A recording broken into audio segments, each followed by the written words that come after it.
Bonjour et bienvenue sur le podcast One Thing in a French Day. Aujourd'hui, mercredi 8 août 2018, cet épisode s'intitule « Enquête à la BNF ». Je m'appelle Laetitia, je suis française, j'habite près de Paris et je vous raconte au travers de ce podcast un petit bout de ma journée.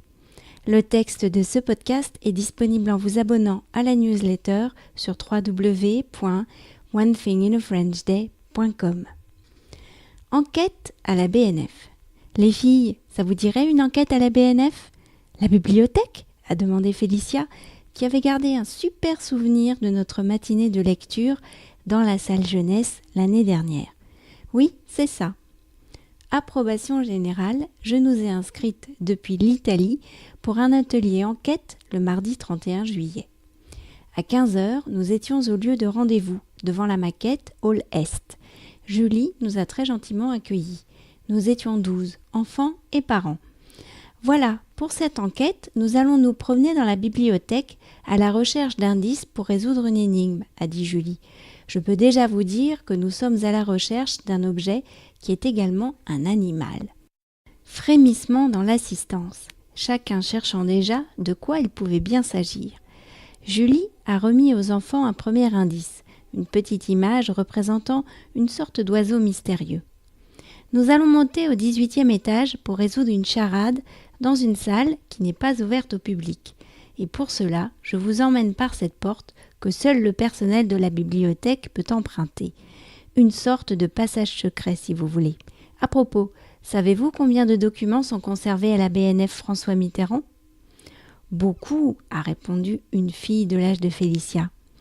Oui, c'est ça, environ 15 millions. Et il ne s'agit pas seulement de livres, mais également par exemple de cartes Pokémon, de magazines, de CD ou encore des DVD.